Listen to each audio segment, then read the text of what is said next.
drive to the finish here. 1 kilometer to go. There is a huge crowd.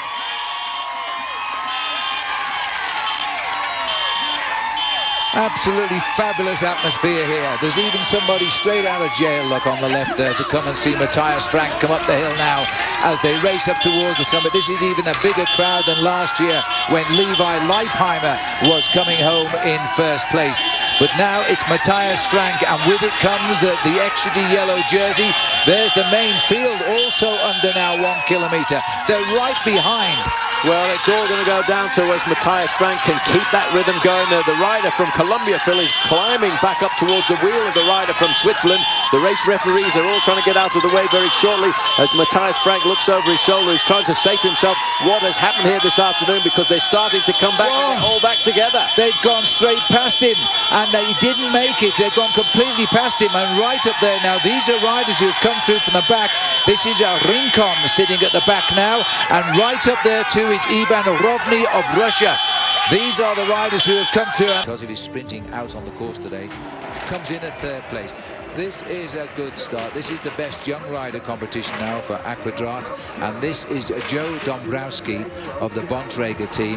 And I'll tell you, Paul, he's now got his hands on this jersey, and he'll be a tough one to get it off his back. No, he's a great young bike rider. This is a great team, Bontrager Livestrong. They're a development squad at under 23 years of age. You have to be a part of this squad, and he will be looking to really try and consolidate on that lead. He's a very good climber and a good tip for the future, and it's great to see that a lot of these big teams now have got development squads attached to them. Yes, he won the under-27s Giro d'Italia, picking up the win very near the end. He won 2 stages as well in June. You don't win that race unless you are going to one day be a star of the Tour de France. And let's have a look at the Aquadrat standings now. He has a lead of 9 seconds. He is now at the Nissan Electric Leaf. 1 kilometer to go, 1,000 meters. Paul, this is a carbon copy of yesterday at Mount Crested Butte when they caught the leader half a kilometer from the line. Well, he's still holding on. There's the main field now through that same point on this course here this afternoon. They may well not catch him as long as he's got just a little bit more firepower in his legs. I don't think he's going to get the yellow jersey here this afternoon, but he very much could just hold on for a few meters to get himself the victory. He only wanted 13 seconds at one stage. He had 14 minutes, and they're on the tail of him. He's just got to lift it here to at least get something out of an incredible day of racing. He's looking for the finish. He's about 450 from the line. His legs are crying at this moment for the pain to stop. He looks over his shoulder. He's got to find the main fielder coming back very, very quickly indeed to try and get to Tom Danielson. He's hugging the barriers, trying to get a little bit of respite from the wind as the main field are waiting for the moment to pounce. Well, the sprint is beginning to be opened at the back of him here. Don't sit up now, because it's a 2-handed salute if they catch you. As he comes up to the line, he gets the victory, and by a second or two, a little bit of upset there. I think it's Pisano who's come over in second there. But that was a great finish. Sadness, yes, for Tom Danielson that he didn't get the yellow jersey, but he has won the stage, and that at least he deserved. That is an amazing performance, Phil. You know, that was a class ride. That was bravado. But what about the yellow jersey? What a performance by this 24 years of age. Absolutely. He never panicked. He on his face. Now here we go, we're up towards the finish. The face is coming up now, the pink straight here. TJ Van Garderen on the left of our picture, and a huge effort being made as they come through. It looks like it might be Kloden up there as well, but he's got a gap on Van der Velde. And remember, if TJ finishes ahead of Christian Van der Velde, it's going to go the way of TJ. He's second. He immediately looks over for Van der Velde, and he has taken back his race leader's yellow jersey. But there was no time gap there. At about 50 meters to go, there was a slight gap, but Van der Velde, wearing number 16 there, really recovered in the last 40 or 50 meters and pulled himself back to the wheel of TJ Van Garderen. What a dramatic race. There is TJ Van Garderen. The danger and the reaction has come from TJ Van Garderen's BMC squad as they now start to close down that gap. Well, this is a last-ditch effort here. Again, it's just to take a bit of pressure off his own teammates here this afternoon. You can see the responses now coming. He got himself look at this move now. This is a very serious move now, and I hope they haven't missed. I hope they haven't made a mistake here, Phil, because that's the rider who leads the green jersey points competition. Well, I can't understand that. He carries a very good sprinter, Damiano Caruso. He's in the all-green jersey left of our picture. as he actually came up there for the points, but there's no points on the finishing circuit. So I think he thought that was the final lap. I think he made a mistake there, Phil. They went out of that pack like a couple of scalded cats. I think he thought he was sprinting for the finishing line. You know, when he got up to the line and he heard the bell ringing, that's a little bit of an indication that that is the start of the final lap. Oh dear, well that's rather sad for Caruso, because he used a little bit of effort there and he must have thought that Nathan Haas was going for gold. Instead he wasn't, and now they're on the last lap of 4 kilometres, 2.4 miles. And the man that really was hoping to win the sprint finish has used a lot of energy up there. I'll tell you one thing, Phil, there's one thing you have to do, it's RTFM, and make sure you read the manual. Yes, absolutely right. As they're nearly on 4 hours, and this, by the way, for 118 miles today, and they're still inside 4 hours, and they're only 2 miles out from home. It's been an incredibly quick stage.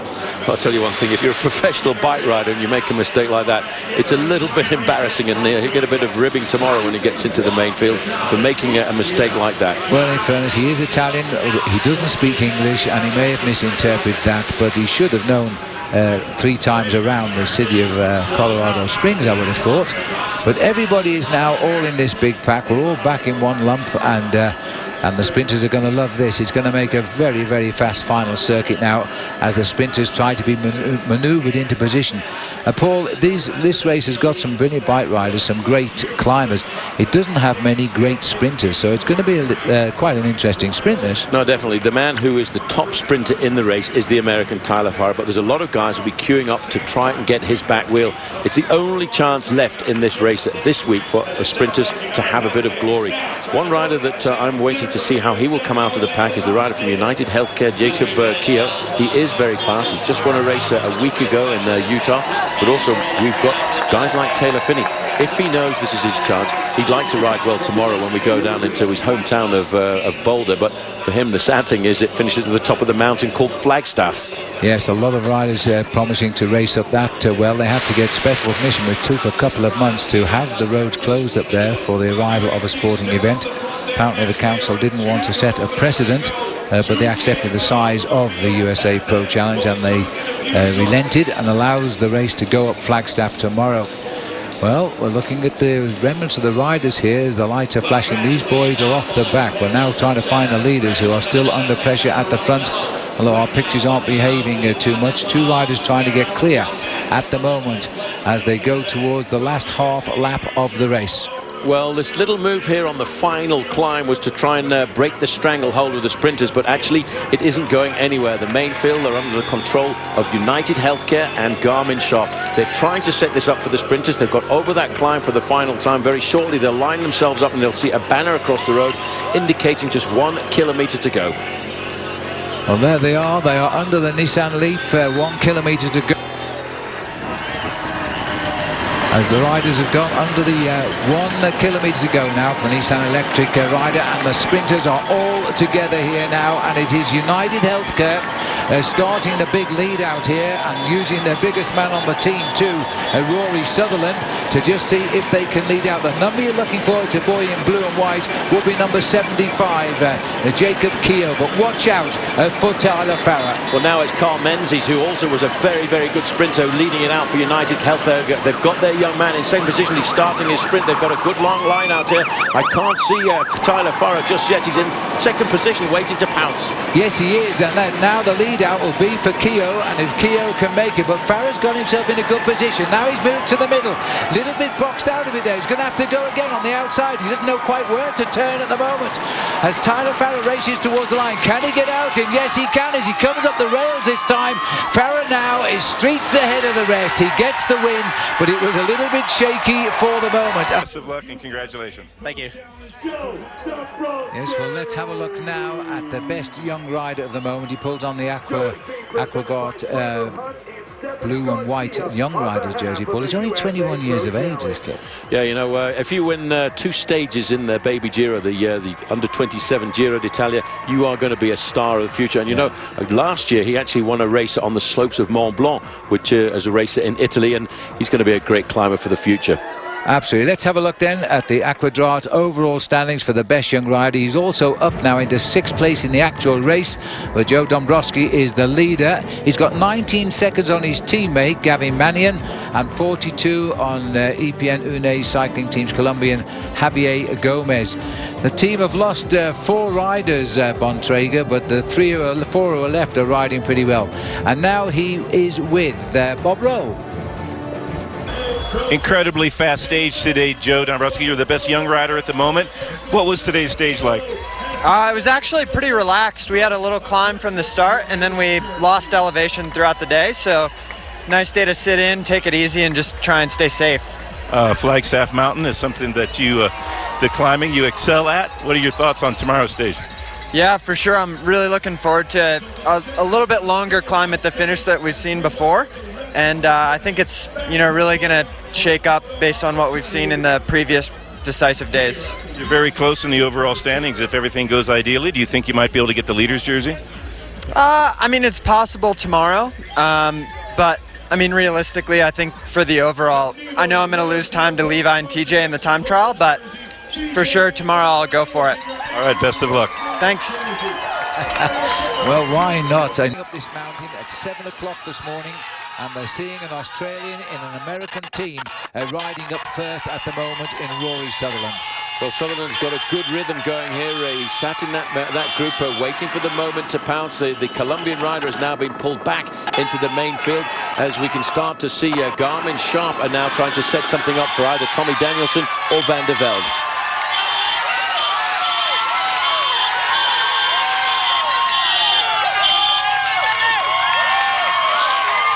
We're heading for the leader now. It is 5 kilometres or 3 miles to the summit, as we're looking now at the leader in the best young rider competition. Joe Dombrowski set the pace at the front here. This is one of the newcomers, 21 years of age. Van der Garderen now is moving slowly through the pack. We need Levi's on his wheel, Leipheimer. We want to see Christian Van der Velde coming up as well. Well, also in the orange and white jersey, not his normal jersey, Vincenzo Nibali, the most aggressive rider of yesterday, is sitting right in with all of the action there. But in fact, Christian Van der Velde just sitting a little bit further back, trying to stay in contact. Well, the crowd is dense here, to say the least. They're on a left-hand bend at the moment. The riders, the pressure is on. It's still Rory Sutherland. 4 wins under his belt this year. Up ahead, but the pressure being pushed on now from this very, very select group. And Vincenzo Nibali, 3rd in the Tour de France, a former winner of the Tour of Spain. He's the rider in the orange jersey there of yesterday's most aggressive rider, the orange and white stripes. For me, that man is planning to win the stage today. Van Garderen in yellow in 3rd is planning to win the stage. Levi Leipheimer is 4th as we look down the mountain. Christian Van der Velde is coming across to join them. Well, let's not forget Rory Sutherland is still leading this bike race by around about 1.5 minutes. He's inside of the final 3 miles of the race, up towards the top. He wants that photographer to get out of the way, please. I'm concentrating on putting a lot of pain into myself here. There's the acceleration from Dombrowski. This is a fantastic move. Well, Dombrowski, the 21-year-old kid who said yesterday he fancies his chances on the mountain tomorrow. And look at this. He's as true as his word, this man. He won the young Giro d'Italia, for, if you like, for amateur riders. We don't use the term anymore. They're all called elite cyclists, but they are for young riders, and he's won that race this year. That tags him as a real talent, but they're after him, Paul, and they've got him. Well, he won 2 stages in that baby Giro and won the race overall, and he is a fantastic climber. He was pegged down there by one of the Colombian riders, TJ Van Garderen, sitting in 3rd place in the yellow jersey. On his wheel is a rider who finished 3rd in the Tour de France this year, Vincenzo Nibali. They've lost a little bit of impetus now, that final acceleration. Now look at this, is Nibali going forward. Now this is an interesting move. Vincenzo Nibali. Nibali is not a man that's going to be a mark man initially, because he can't win the race. He's lost too much time. Look at the crowd for Rory Sutherland as they continue through.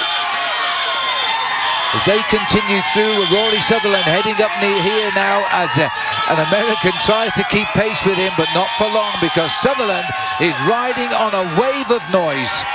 No, he's doing a great job. His cadence looks very good. His pedaling style is very smooth as he goes through this crowd here. He must really be boosted on by the enthusiasm of this crowd here this afternoon. But behind, they are throwing everything at each other because they realize, and Nibali goes again over the corner there to try and get himself a stage victory this afternoon. Looks back to see Joe Dombrowski coming across the gap.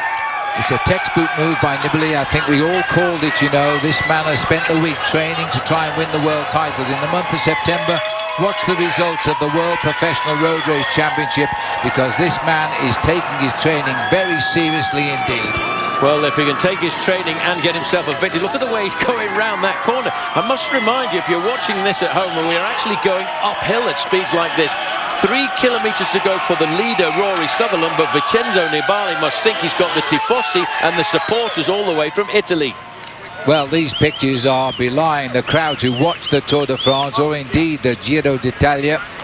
We've got out into a little vacuum for the moment with the leader, Rory Sutherland, who's keeping that steady tempo going. He's still got time on his side. He's inside 1.5 miles from the finish now, and he's just concentrated. There's a lovely picture that we can see and the crowd can't. They twist away up this incredible mountain above Boulder.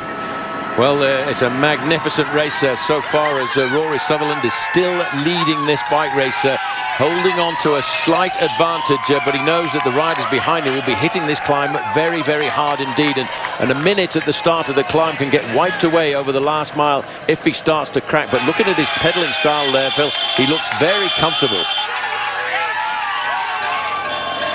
Another counter move here. We've got another little move coming back here as Team Type 1 have got into the picture. No, that's Bertogliati who's being caught from that leading group of riders. You can see this is a great ride here by Nibali. He's now being joined by Levi Leipheimer, makes the move go. Well, this is a bid to win the race here before the time trial tomorrow by last year's defending champion. Well, TJ Van Garderen is going to have to come after him in that yellow jersey, because this is a move by Levi Leipheimer. He said all week, let the infighting continue between TJ's BMC team and Christian van der Velde's Garmin Sharp team, because he was very happy to wait. He sat in the pack throughout the whole of the first 6 days of this bike race, gambling everything, Phil, on this final climb of the day. He needs just 8 seconds to take the overall lead away from TJ Van Garderen. He's an experienced professional bike rider, and already that looks to me as if he's got those 8 seconds. Well, he's picked up Sergei Vetkov there. He's been in action all day, winning the sprints at Boulder and at Lyons. He's gone back to the peloton now. This man is oblivious to what's going on behind him. He has only one ambition, that is to win this glorious stage on top of Flagstaff Hill. Well, he's got just inside of 1.5 miles to go. That's 2 and a bit kilometres. Unfortunately for him, that's 6 to 8 minutes of effort when you're going uphill, but he won't be concerned about that. He's just trying to keep his legs ticking over at that nice high cadence of his. But Levi Leipheimer has laid his whole reputation on this final climb. He is the defending champion. He won this bike race last year, and one by one, he's picking up all of the riders who were in that breakaway. The rider just ahead of him there is Jens Voigt. He's the next victim. Well, we'll fight to hold our pictures here, because the overall situation at the start of the day will remind you, equal on time, Van Garderen and Van der Velde. Leipheimer started the day 4th, 8 seconds off yellow. If he wins by 8 or 9 seconds, he will get the yellow, and he's a very, very good time trial rider for tomorrow. So this could bring it to an absolute crescendo when the race finishes with a time trial in Denver tomorrow. Leipheimer is gambled on all or nothing today. Well, that's what it's all about for Levi Leipheimer, but what a finale it's going to make going into the individual time trial tomorrow, because TJ Van Garderen is a very good individual time trialist. Look at the face on Levi Leipheimer. He is in his own personal purgatory here this afternoon. He knows how to hurt himself. He knows how important this move is today, and the gap is really opening up for Levi Leipheimer.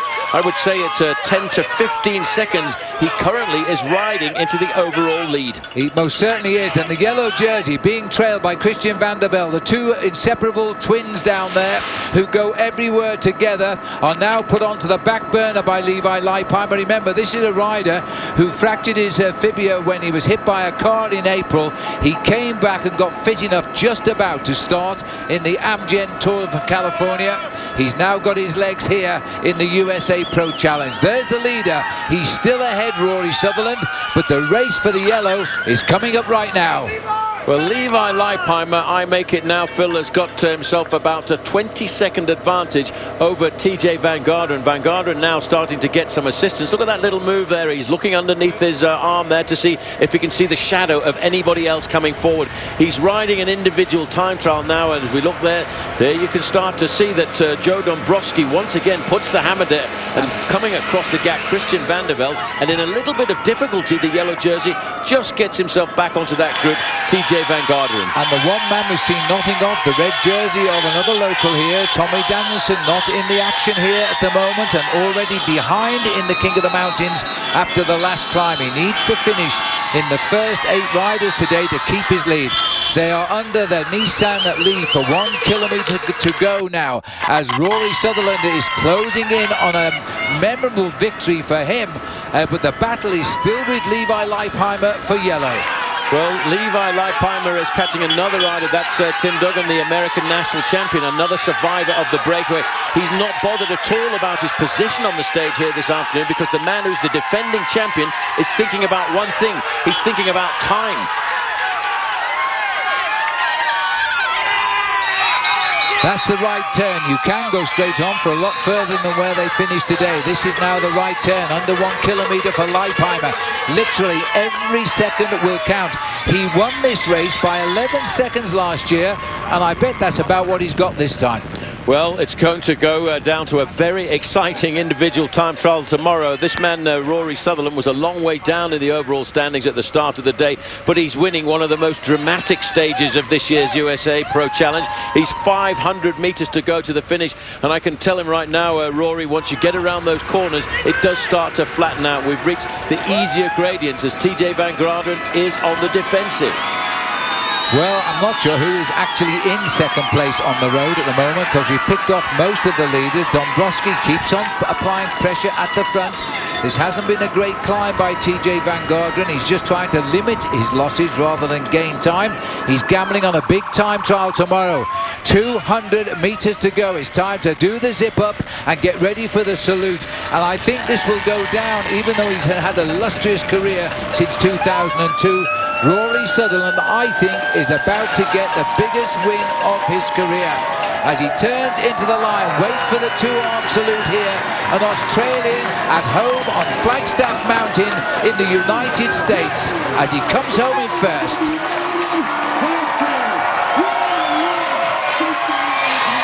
So don't go any further, Rory. Just about stop before he went off the mountain there. Now, Paul, the race for the yellow jersey is on. As we're just watching one more rider coming up here from Kazakhstan, and this will be Fabio Aru. He's going to come up to get second place again, a survivor of the breakaway. The next man to come in will be George Bennett of New Zealand. He will get third place. He survived here this afternoon. But I would expect the next rider to come around that corner and into the crowd is going to be Levi Leipheimer. The yellow jersey there on the shoulders of TJ Van Garderen. We're looking around the corner to see if he's with anybody else. This is Levi Leipheimer. We need to now start looking at the clock. The clock will start now. 42 seconds is the gap to Leipheimer. Now it's counting down. Once 8 seconds go by, 50 seconds. It is true, Levi Leipheimer is the new leader of the USA Pro Challenge, but it is still only seconds in it. This is Christian Vande Velde. The man missing from this group is the yellow jersey. There's Vincenzo Nibali, but the yellow jersey, TJ Van Garderen, feel cracked in the final kilometre of this climb. I feel the pressure is too much. He really, and as TJ comes across the line there, he is out of the... It's a long way down from the top there. So we've still got a few more podiums to come. Oh, back to the podium. Joe Dombrowski, the best young rider, and he's also lying now 4th overall in the USA Pro Challenge. We will take another break and we will be back. So we'll see you shortly.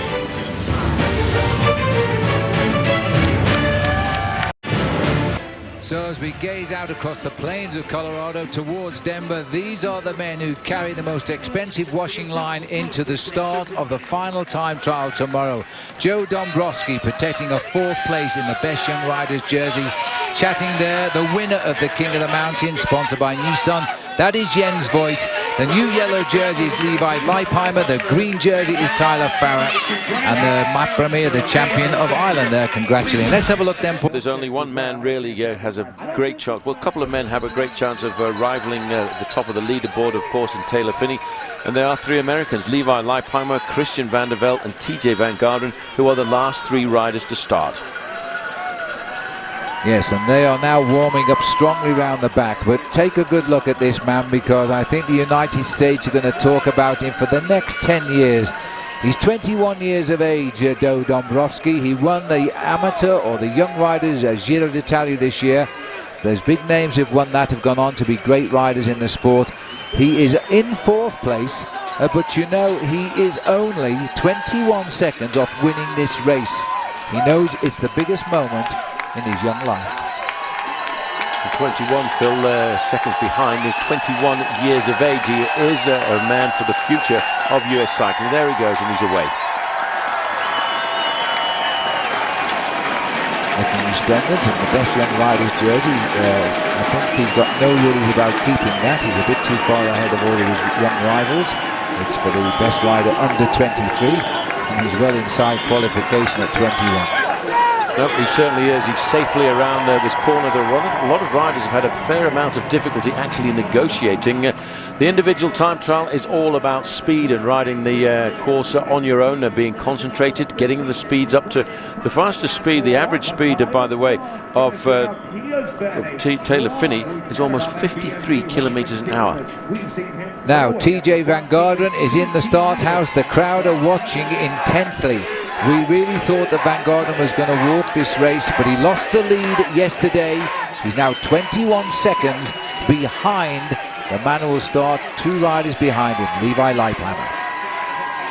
He knows what's expected. He knows what he's got to do. He's going to have to gain almost a second every kilometer of the race to win this race overall, over Leipheimer.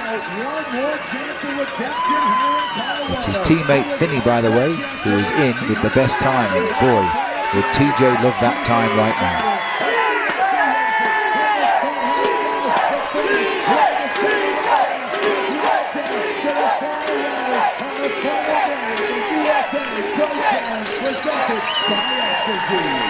Just sitting and waiting here for TJ. The crowd from the United States in downtown Denver know what's expected of this man, who also lives in Boulder, Colorado.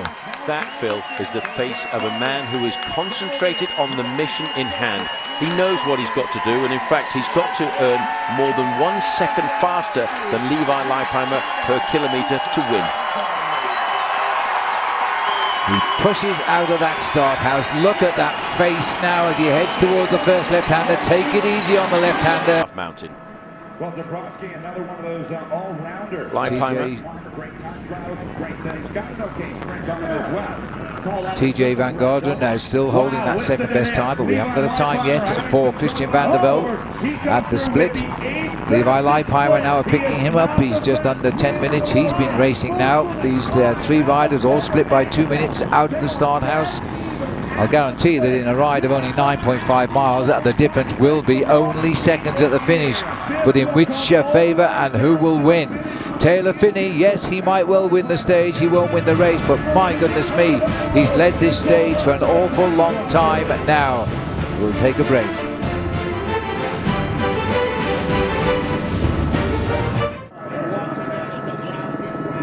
September the 8th, Notre Dame, Saturday is back. A new season, a new hopes, kicks off the one of college football's most storied programs.